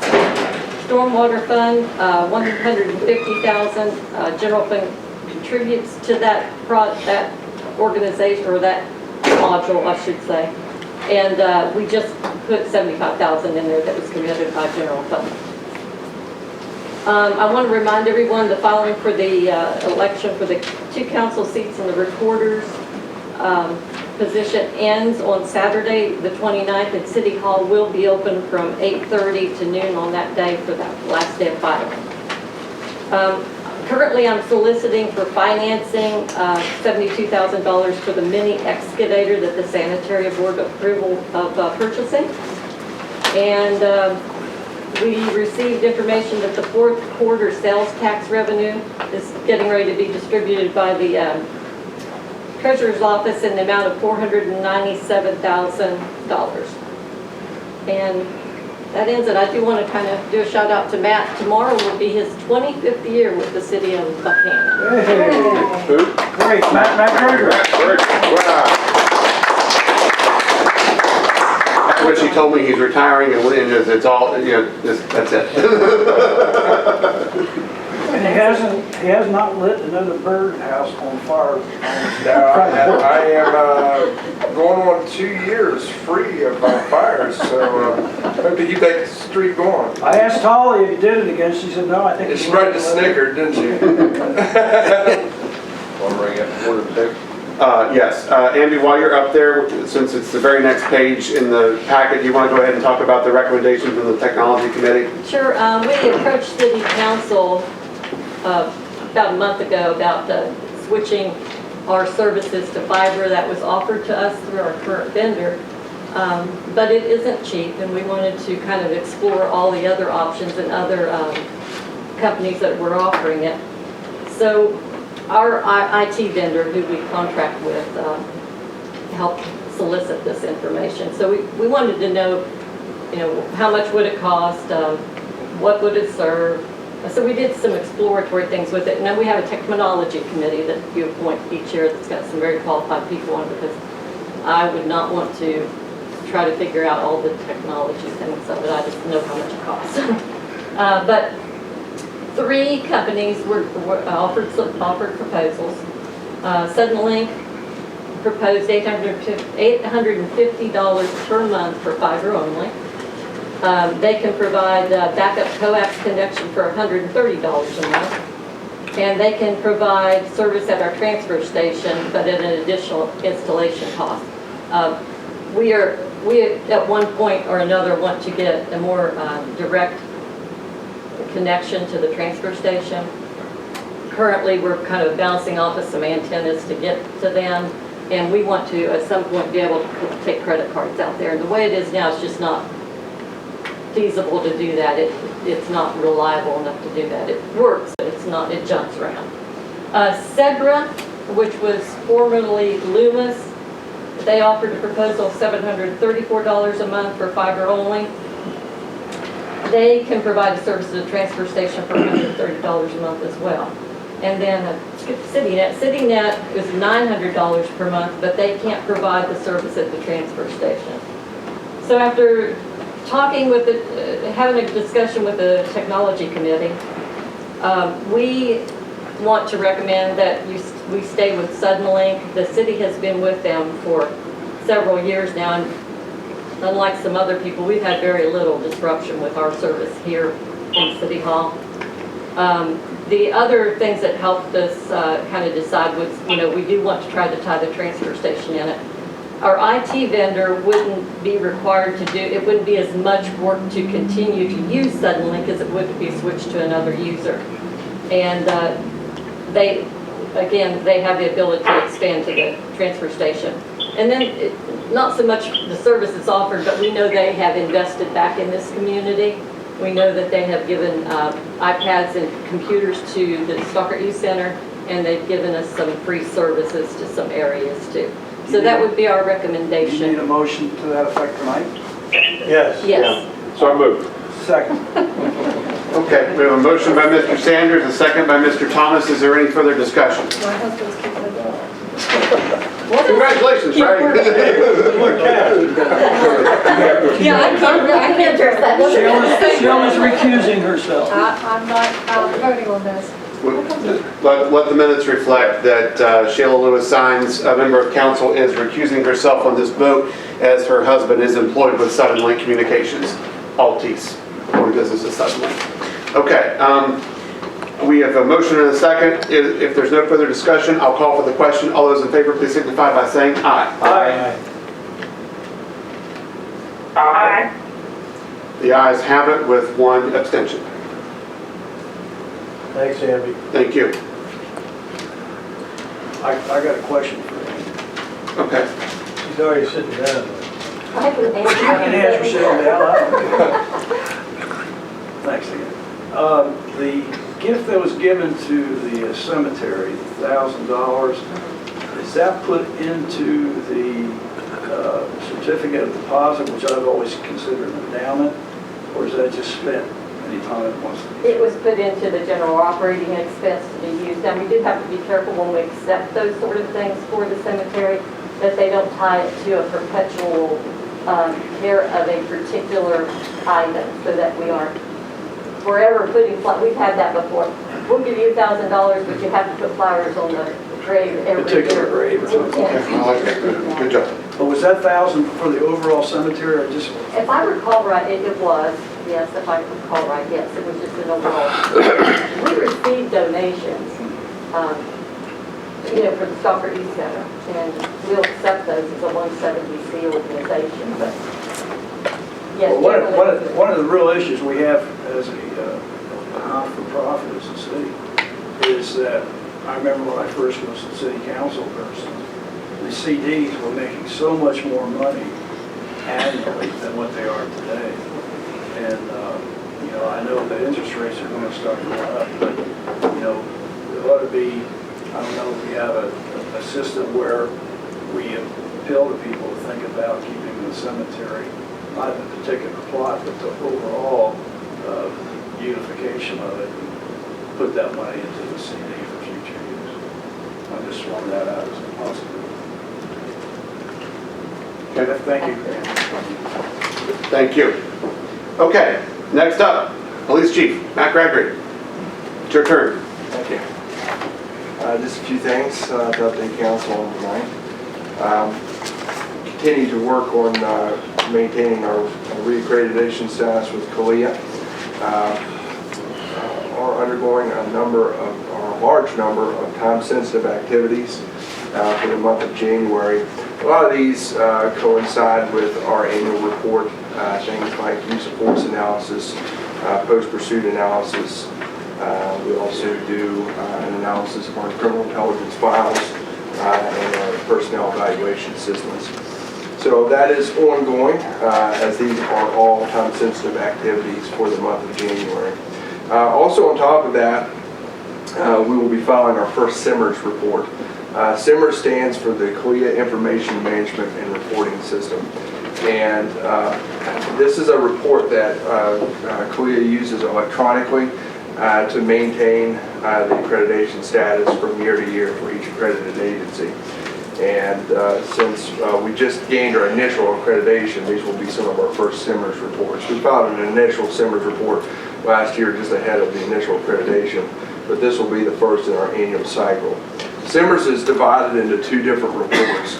The first of which is a statistical report that again will coincide with a lot of the data that we compile for our annual statistics from the last calendar year. We will in turn report that to CALIA through the statistical report that we'll file this month. And the second report is due about a month in advance of our web assessment. And to maintain our accreditation status, we'll have a web assessment every summer. So it'll be an annual web assessment that will look at 25% of our files. And this second SIMMERS report is what's known as a status report. And it is more, whereas the statistical report is quantitative, the status report is qualitative. It looks at goals and objectives, narratives, we do SWOT analysis, things like that. We will prepare for that in July in advance of our first web assessment. The police department continues to have a variety of planning meetings in preparation for events like the Strawberry Festival, as well as WAMSB. I just had a meeting today to progress the plans as we work with our other public safety partners and community stakeholders in preparation for these events. Police Civil Service Commission will be holding a meeting on next week on January 25th to look at our current list and to approve advertising for testing to refresh our current list of eligibles. So that will be a cycle that will be ongoing. I'll report on that as that continues throughout the winter and into the spring. The police department will be hosting 2 interns for the spring 22 semester. The interns' names are Dylan Major and Lauren Schakowski, and they are both criminal justice majors with West Virginia Wesleyan College. The police department will also be hosting a sexual assault investigations training on February 7th and 8th. This particular training will satisfy legislative requirements that came through the legislature last year that states that all police officers who are charged with investigating sexual assault crimes must have specific training that focuses exclusively on those types of investigative activities. So this is a statewide mandate. We have a good partnership with a retired police chief from Morgantown, Ed Preston. He has his own training company, and we've identified a number of trainings that we began hosting last year and have already forecasted throughout 2022, starting with this sexual assault training. He actually designed this class specifically to come into compliance with the legislative requirements. So being a small town police agency, that is all of our officers. So you never know. It's one of those when you're working, you handle everything from beginning to end, whatever may come to you. And so we have to make sure that all of our officers are trained in that regard to satisfy the legislative requirements. The other training that we'll host the next week after that, on February 15th and 16th, this is training sponsored through the West Virginia Governor's Highway Safety Program, is known as ARIDE. And ARIDE stands for the Advanced Roadside Impairment Detection and Enforcement. This training will train officers on advanced techniques for identifying impairment through narcotics. And I've stated this in the past, as we continue to see unfortunate issues with drug issues and narcotics in our community, driving under the influence of alcohol. That used to be what we almost exclusively saw. Now it's increasingly we're seeing driving under the influence of narcotics. And this training will enable officers to more effectively investigate those types of violations. And Mayor, that's all I have tonight, unless there's questions. Any questions for Chief Gregory? Chief, I see you've listed on this December activities reports 20 parking enforcement tickets. Is that from the parking enforcement officer within City Hall or from the police? Yeah, the park enforcement officer. So you just said. And also that you listed 414 warnings Yeah, I think that's for the year. for the year. Yeah. And It's 39 in December and 414 total for the year. And then we don't have the number of citations, but I mean, I've been tracking it, it's probably about 15, 17 a month, and less than 200 probably citations. That would be my guess. I know just looking at it month to month, we've generally been, not always, but generally been 2 to 1, 2 warnings to every 1 ticket that's been written. And so I would anticipate, I'll have the annual report available for council next month. And so I would anticipate the total number of citations for 21 to be roughly around 55, 60% of the warning total there. Thank you. Yes, sir. I want to thank the chief too for your participation in the Waumsby emergency preparedness meeting today. We had there were 24 of us in that meeting at the safety complex, and we had representatives from the West Virginia State Police. We had Upshur County Sheriff's Department, of course, with Chief Coughlin, yourself, the BIPS representative, Upshur County Commission, Department of Homeland Security, Emergency Management, Banks District, Fire Department, JH Consulting, Upshur County Emergency Medical Services, 911 Center, Orion Strategy. So we had a good turnout. City was represented by Andy Jenkins as well as Jerry Arnold, Brett Hawkins. So we covered a lot of ground, but you participated actively in it, gave a lot of wisdom from your experience with West Virginia Strawberry Festival and that plan of action. So I appreciate your input today, and I think we made a lot of progress today. This is our second meeting for that emergency preparedness for that event in 2023. So thanks, Chief. Definitely felt like it was moving forward. Right. Thanks, man. Thanks, Matt. Thank you all. City Attorney Tom O'Neill has communicated that he does not have a specific report. He will defer to the strategic issues for discussion and or vote that we have remaining. Under the correspondence and information, we have a notice update from Altice, which is Suddenlink, about Nexstar local cable programming negotiations. Nexstar owns our local NBC and ABC stations. So there's notice in there about that. And then the Charles Gibson Library Director's Report for January 2022. Those are in correspondence and information. Under the consent agenda, we have E2 and E3. We've got the approval of the building and wiring permits and the approval of the payment of the bills. We do not yet have the minutes from the 1/6 meeting. I would entertain a motion that we approve E2 and E3 of the consent agenda, please. So moved. Motion by Mr. Sanders. Is there a second? Second. Second by Mr. Thomas. All those in favor, please signify by saying aye. Like sign opposed, motion has carried unanimously. Under strategic issues for discussion or vote, we have already taken care of F1, 2, 3, and 4. We are down to F5. CJ sent me a question this morning, and I meant to try to figure out the answer to that today, but I tried. So the Upshur County Firefighter Association sent us an invitation to attend the meeting on 1/26. That letter is in the packet, and the letter states that it is on January 26th, but it does not give us a location or time. I would say it'll be at the safety complex. That's where they've been meeting, Okay. Mr. Mayor, and I believe they've been meeting at 7 p.m. We will confirm that, but they have requested representation from the city of Buckhannon to be at that meeting. I plan to attend. I just would ask if we've got council interested in going, we cannot have more than 4 of us there, otherwise we have created a quorum. So I've attended the last couple of meetings with them, so if it please council, I'd like to be one of the people considered to attend as well. So. Okay. Well, if 5 of us show up, we'll draw straws. Anyway, it's under strategic issues for discussion and or vote. I don't know that we need to take a vote on it. I think it's just more for information. But just want to let everyone know that the city has been invited to attend this meeting. I don't believe that we're asked to present anything. We're just asked to attend the discussion. We've been invited by, and I believe Chief of the Rock Cave Banks District Fire Department, John Roby, signed the letter. I would suggest that if any council member wants to go, they should contact you, Mayor, that they want to go, so that you can be the focal point as to, Okay. say, we got too many, you can't go. Yeah.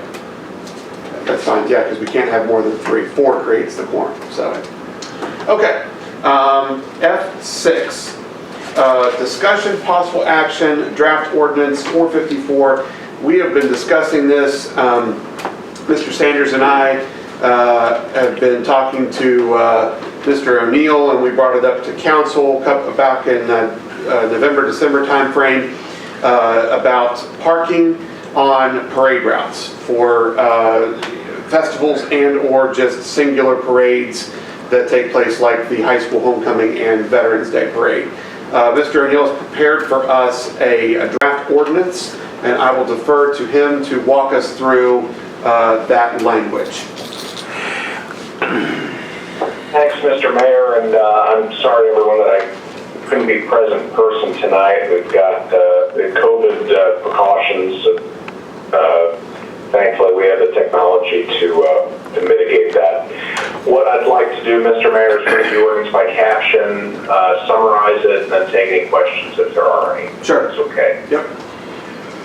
The council has before ordinance number 454 of the city of Buckhannon, providing for the prohibition of motor vehicle parking during certain times along routes of authorized parades within the city of Buckhannon.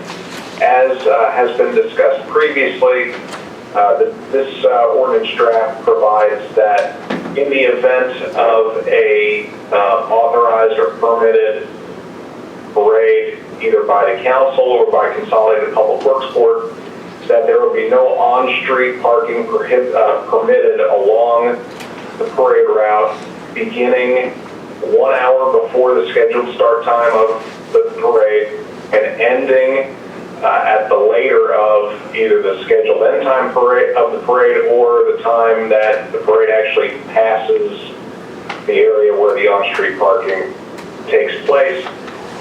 Enforcement of this would take place either through the parking enforcement officer or any authorized police officer with the city of Buckhannon, or through any other authorized person designated by the mayor. So it could be someone in the street department, it could be whoever is at hand and would be appropriate for enforcement.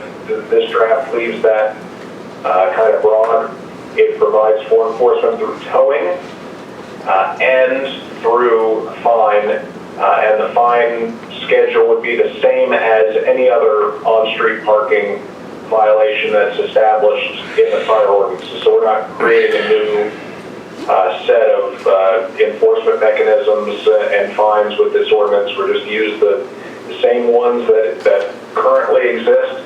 That would also include the 2 warnings, but the tow itself is provided for in the ordinance, and it clarifies that the tows are to be the responsibility of the owner of the vehicle, and that the city of Buckhannon will not be liable for any towing or impoundment fees. If when it comes time to enforce this, what the city would do is establish relationships with towing companies that are interested in doing this service, and just rotate through as towing companies are rotated through in wrecks and other situations. We create a list, and that is it would take effect if, well, I mentioned that this is a 3-reading ordinance because it does provide for fines, which count as revenue. So if council adopts the ordinance on 3rd reading, it would take effect beginning March 19th of this year, prior to, so it would be ready for this parade season. Tom, I have a question. You mentioned, I just heard you say something about 2 warnings. Yeah, that's what I heard too. What's that? You can't, Yeah, that's in our, in the most recent parking ordinance that the council adopted last year, or maybe it was 20. That's where we came up with the 2 warning system for any parking violations. I only mention that because when it comes to fines, it would be, the same thing would apply. We're not creating a new system with this ordinance. So while somebody would be liable to be towed, they would get a warning instead of a fine in addition to the tow. Okay. The key for this ordinance is that the vehicles get cleared off the street, not necessarily that the vehicle owners get fined. Well, why don't you eliminate the warning? Who's going to pay for the tow? I mean, generally, it would have to be the city or the vehicle owner. be the vehicle. Yeah. So the vehicle owner, it's still going to be out-of-pocket cost. Sure. The other question is, how are we going to notify these people? A lot of times, their car is parked in front of their house or somewhere else, and how are we going to make sure that everyone knows that this time frame is going to be enforced? I would suggest that we send out a brief letter to each person that lives along what we designate as a parade route in Buckhannon. It's not the whole town, it's just East Main Street businesses, College Avenue, Camden Avenue, Pocahontas Street, those streets where the parade lines up and then takes effect. Marion and Kanawha, there's no parking anyway. I mean, those are state highways that I think we just would notify the people that would specifically be affected. What about signage? I mean, I know on Main Street there was a little vinyl that they staple around the post. I think we need to have more sturdier sign, some sturdier signage, because what we've done here this year and last year is we've taken pieces of paper like this and just taped them, and if it rains or something, I think we need to have some vinyl or something made to where we can zip tie it around the pole, that it doesn't get too wordy. It just says no parking after this time, and then and it's bold and people can see it. Contact number, and we would keep track of. Part of the ordinance is that if we do tow if the city does tow a vehicle, it has to keep a register of those vehicles that are towed, so that if we get a phone call from a vehicle owner saying, hey, where's my vehicle? And we can pull up the register and say, yeah, your vehicle was towed, it was located in this spot, and this company towed it, and you've got to contact them to get your vehicle back. Well, I think it's imperative that we move forward with this ordinance, because in other communities, we've seen what happens if a vehicle enters a parade route, and the fact that the vehicle is there, parked, If we say, well, you know, we don't feel bad, we don't want to make them move it, that's a weapon. That vehicle becomes a weapon that anybody, that the owner, somebody can break into it, hot-wired, or the owner could just take it and start driving down, maybe even innocently, to go someplace and injure people. So I think it's for the security of our citizens and the folks that we welcome into Buckhannon, we have to. I urge all my fellow council people. Well, you know, and it's, sorry. Go ahead. I'm done. And it's really, you know, it's unfortunate that council needs to consider this ordinance because people are being inconsiderate in leaving their vehicles out when it's posted that there's to be no parking, you know, prior to, and, you know, these no parking notices are posted, you know, a couple of days before, you know, each parade, or a day or two before each parade. And, you know, especially on Main Street, there's no excuse for a person not to know, because you can only park for 2 hours at a stretch, that parking is prohibited. So, you know, I don't know. I think it's, I certainly wouldn't want my car towed, but then again, I don't, you know, park on Main Street when there's going to be a parade. So it's, Yeah, I think we just have to be... It's a difficult situation, but I think the ordinance is drafted in such a way as to try to minimize, you know, minimize the disruption to individuals and the event organizers and to the viewing public that are attending these parades. And anyway, that's kind of where we're at. We just have to be thoughtful when we develop this signage, and I would agree with the mayor that we need something a little more permanent, whether we're zip tying it or it has a magnetic, something we could stick up, so the people can't claim there wasn't visible notification, you know, of this upcoming event. I just thought of one other thing. You know how we always publish our waste collection schedule? The only parade we will not really know about is the high school homecoming parade.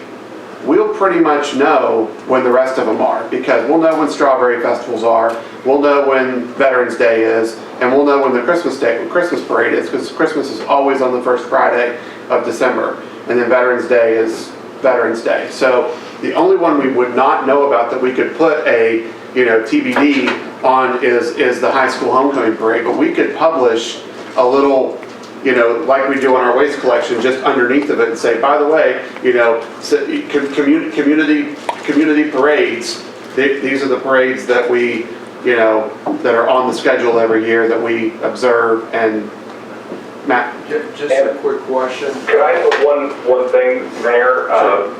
In addition, this doesn't necessarily just apply to parades. The way the ordinance is drafted, this could also apply to any event where Main Street or any other street is, you know, closed off for an event like a car show or, you know, whatever. So, you know, this would apply in all of those situations. With respect to the high school homecoming parade, I might suggest that, you know, perhaps there's some outreach to the high school to ask them to, you know, pick the date for the parade maybe a little earlier than they have historically, so that it can facilitate, you know, public notice issues. Chief. So just a question for clarification, just to try for my own edification. Is the scope of the ordinance just going to focus on the parade route itself, or will it also include the parade route and any and all lineup areas for the parade? That's a good point. I can speak to that. It's, if you have an Article 1, Section A, it applies to any street, way, alley, or route which is designated as a parade or procession route or designated as a public or private event venue. So I would, while it might be, you know, we might be more clear, I think that language includes the lineup areas as well. But, you know, we could make that a little clearer if you think that's... The Strawberry Festival is the only one where, I mean, because they line up on South Side streets like Pocahontas and Camden and Randolph on both sides and then filter in. The parade is all together by the time it gets to Fayette Street. Right. I would think, Chief, any like Homeland Security assessment would not want cars on the street during the lineup. Again, when you have that many participants, you know, that car, yeah. We talked about safety during the procession of the parade. I mean, really, if you think about it, the lineup is really no different. People, including little kids or part of touring groups, are in the road during the lineup, sometimes for quite a while, waiting for the parade to start and milling about. So. But these lineup areas are residences. They are, yes. You're restricting their that's movement why I asked in for and out of clarification. their households, whereas the parade route is more commercial oriented. Strawberry's done it on campus. I mean, I can't get out of my house if, if I walk everywhere Strawberry Festival Week because there's no point in driving anywhere, but I mean, it lines up in front of my house, and so if I want out with a vehicle, I have to make other arrangements anyway. Historically, you may have left your car on the street, not moved it, but now this would saying the lineup areas, your car's there, you're gonna tow it, and it's in front of my house. Well, I could see that could become a potential issue. Safety first. Well, Are the lineup areas included on the parade application form? When an organization, whether it's Strawberry Festival or anybody else, sends in a parade application, are the lineup areas included on that application? I'm trying to remember their letter. Application, I don't think so. No, not on the application, but they've always been where they are. But the letter that they give to us, the Strawberry Festival Association gives to us, they name those streets that they need to use for lineup, because they're just giving us a whole. Okay. I've worked, I can say that part of their, I'm sorry, sorry about the crosstalk, it's difficult with the remote side of things here. So when those applications, or when that request is granted, it's granted, the grant is based on the scope of the request. And if the lineup areas are included within the request, I would suggest that once that's granted, the lineup areas are part of the parade route for purposes of this ordinance. So the other point is, if we're going to contract with a towing service, and we say, here is this area, and they go out and start towing car after car, what are we, or are we going to call them and say, hey, 74 Chevy on Buckhannon needs towed, or are they going to determine that these cars are in the way themselves and tow them? Because that could, we had that happen a few years ago, and there was a big brouhaha about. Let Tom answer that. Well, the ordinance doesn't address that. I mean, that's a matter of how it would be put into practice. So we would develop some kind of practice or policy to make that determination, but that's not a question that's answered in the ordinance itself, in the draft. The policy right now, if the police department engages a towing service, is pursuant to the towing policy established by Upshur County and is maintained by the Upshur County Communications Center. So we contact for next on rotation unless there is a specific request from a driver in the instance of a wreck or something like that. But otherwise, if we don't have a specific request, we engage the towing policy through the comm center. We've spoken of maintaining records. The comm center does maintain that record when they dispatch a towing company. They keep a log of every vehicle that's towed. So the police are going to say, I need this 82 Chevy towed, and then they tow it. Yeah. It's not going to say, hey, towing company, any cars in the parade route, tow. Not from, in terms of the government's response to that, or the police department's response to that, the experience has always been to engage the towing rotation policy through the comm center and to log it in that respect. Now, one other way that I have seen it, I know you spoke of private businesses engaging a tow company to tow vehicles off of private lots a few years ago. I do know that the Strawberry Festival has worked with towing companies and in years past, in vehicles that have been on Main Street prior to a parade beginning, they've had that towing company that they've contracted with remove the vehicles to a pre-staged location just to get them off the street. So there are a couple of different ways that that's occurred. Obviously, through enforcement of this ordinance, it would be a police action. So unless otherwise directed, we would follow the policy through the comm center like we normally do for towing operations. Here's what I'd like to suggest. This is a draft. I'd really like for us to move forward on this tonight. We have time to make any amendments or continue to ask questions.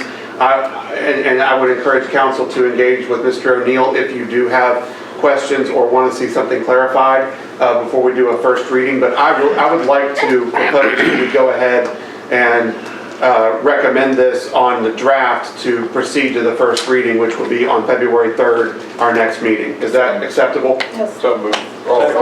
Yeah, so moved. Moved. Well, We all. you can hold first, the draft. The draft is written that first reading would be tonight if you want it to be. And it can be, as long as the amendments take place before third reading. In other words, Oh, I see. You're right. it can be amended on second reading. Okay. All right. You're right. I'm sorry. I missed that. I saw February 3rd. So you're right. It's a three reading ordinance. So since it is a three reading ordinance, I'd like to go ahead and request that we pass this on first reading and giving us 2 more readings if we have any amendments or corrections or questions we'd like clarified. Does your motion still stand? Yes. Okay. Does your second still stand? Okay. All right. We have a motion and a second. Motion by Mr. Sanders, a second by Mrs. Sines. All of those in favor, please signify by saying aye. Aye. Like sign opposed. Motion carries. Next, F7. We have a discussion, possible action to purchase 10 East Lincoln Street. If you'll recall, members of council, we discussed this back a few months ago when we were thinking, at first we were interested in a piece of that property, then it became that we could be looking at the entire piece of property. Now I believe we're back to looking at just the piece of property that we initially were interested in. So I will, now that I've put the ball on the tee, I will let Tom O'Neill approach the tee box. Well, thanks. Here's my backswing. Council support ordinance number 455 of the city of Buckhannon, an ordinance approving the purchase of all that lot or parcel of land and all the buildings and appurtenances thereupon and thereunto belonging. Frank, I don't think there are any on this tract. Situated fronting on the south side of East Main Street with a commonly known address of 61 East Main Street, presently titled the name of Catherine Kapari, and specifically authorizing the net expenditure of $150,000 of municipal funds for said purchase. This is a 2 reading ordinance. I would note that now state code requires that all property purchases be done pursuant to ordinance. We, Mr. Mayor, as you mentioned back in the fall, the city approved and executed the purchase sale agreement. After that was done, we've gotten the kind of the hold-up sign to wait until after the first of the year to move ahead with this. So we have this matter scheduled for closing a week from today. Now, what I would, this ordinance has to be adopted before that closing would take place. So we have 2 options here. We can either reschedule the closing, which I'd rather not do because the contract calls for closing on or before the 31st. Or if council is of a mind to hold a brief special meeting a week from today in order to adopt this on second reading, and then we'll go ahead and move ahead with closing following that. Okay, council, we we'll go ahead and move to F8 for this piece, and we'll move back up to F7. So what we are discussing is the property at on East Main Street, across the street here. We discussed this. Oh, I'm sorry. Yeah, I put on the wrong golf course. I put the ball on the first tee. You went on over to 10. So You're on the wrong golf course with the wrong hole, yeah. So okay, so we don't have to. So Mr. O'Neill has set the table for us here with this one. Let's go ahead and talk about this one. I am agreeable. I think that I'm okay with his suggestion of meeting 1 week from today and holding a singular item on our agenda for a second reading, if you all are. We discussed this, if you'll recall, this is the key that keeps the potential new facility from entering the flood zone. That is the main reason for this purchase.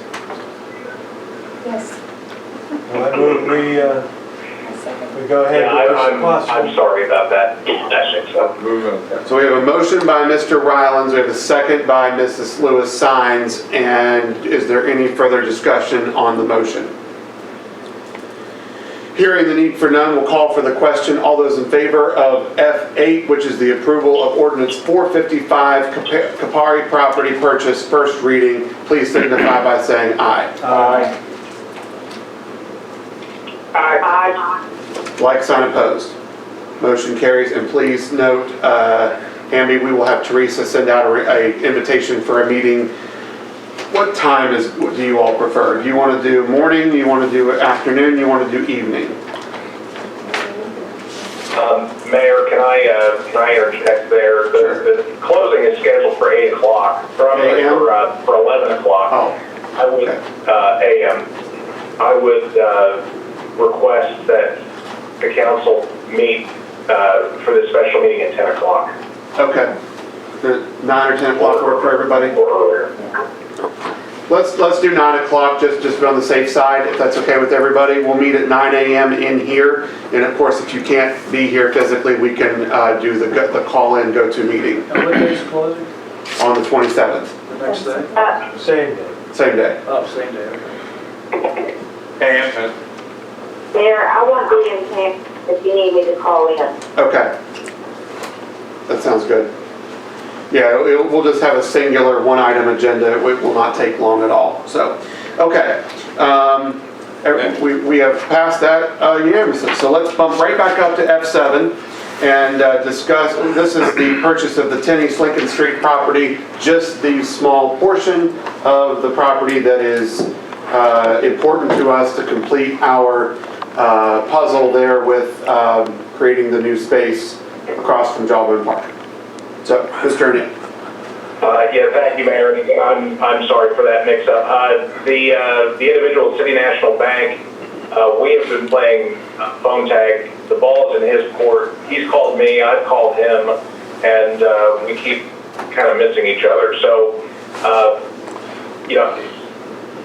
this is not an unusual request. I don't think there's going to be a problem doing that as long as the bank is satisfied that the value of the property will be sufficient for to collateralize the existing mortgage. What the bank will need, I know they're going to need this, is the survey.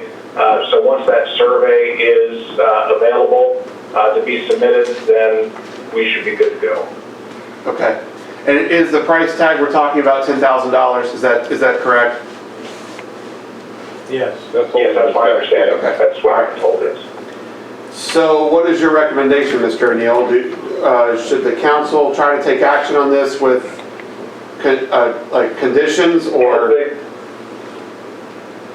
I think what I would recommend the council do is to formalize this agreement with the property owner through a purchase sale agreement, which I can certainly take care of.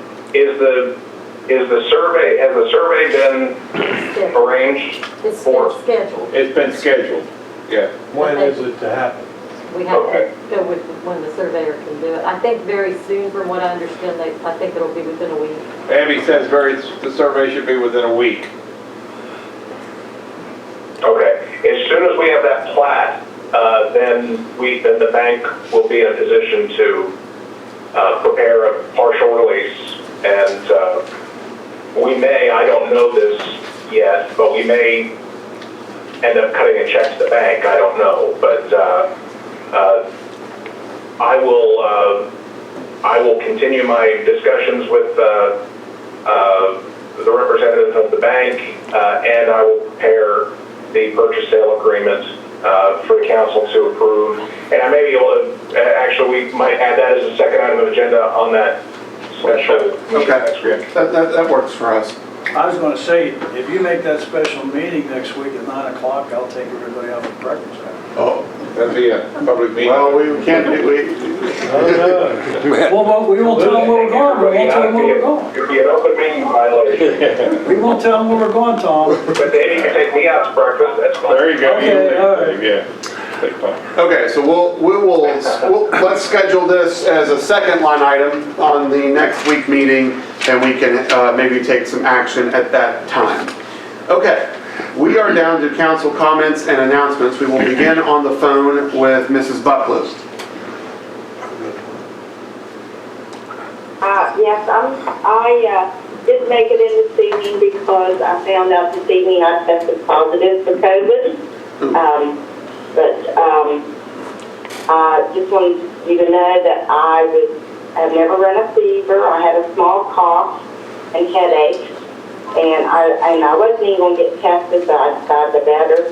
But I did get tested at the safety complex yesterday, and they did a spit test there, and it actually came back negative this evening, as well as my positive that I did at St. Joe's up the nose.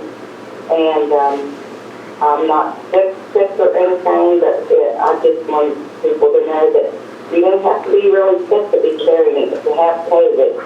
And to be honest, as many people as I'm around, I'm surprised I haven't gotten it before. I think I'll be fine. I actually felt worse 2 days ago, and like I said, no fever or anything, but also I want to let you know that you can get a false one, saying that you can't get a positive one. So, thank you. Well, we're sending you well wishes and hope you get back to 100% soon. So. Well, I plan to. Mr. Rigger, we'll go to you since you're also on the phone. Okay, you'll get in our prayers. Thank you so much. Mr. Mayor, I'm very much appreciative of your State of the City address. We live in a great community, and we have great people. A lot has been accomplished past year. I'm sure certain, and as well as confident that even more will be accomplished this year, 2022. And so I wish I could be there in person, but with the Omicron outbreak, I just can't take the chances. So that's about all I have. Thanks, Jack. Okay, CJ. I don't have anything. What? I've done enough talking today. Dave Thomas. Thank you for your State of the City, Rob, is encouraging. And I'll just make two more comments very briefly. Very positive about Andy's report in regard to the sales tax monies, $490-some thousand. Again, I would suggest that we definitely need to plan for the future, as we had a lot of money coming in that we never had before. But we have a lot of things we need to do with infrastructure, whether it's sidewalks or paving, all the other different opportunities that we now can be positive with. So I think we still need a plan for that, probably over the next X amount of years. And I still think at some point in time, we need to sit down with the county commission, maybe once or twice a year, I think for twice a year, to talk about our commonality and what we have in regard to the residents of the city and the residents of the county. We talk about parks and recreation and the Stockford Youth Center, and those are used probably more by people living outside of the city than those living inside the city. So I think that's a positive thing for us to do long term. I wish everybody well. I'm saying prayers for everybody with this COVID thing, and be safe. Thank you. Thanks, Dave. Sheila. Great report on the city. We appreciate you and all that you do for the city, and I just don't have anything further. Thank you. We're glad you're part of the council. Randy. Again, good report, great State of the City report. Thanks to those that spoke this evening. Director Boston, thanks for being here, and a good job you're doing with UCDA. We appreciate your efforts, and Pam, we'll be thinking about you. Everyone stay safe. That's all I got tonight. Thank you, sir. Well, I did all my talking at the beginning, so at 9:10, I would entertain a motion that we adjourn.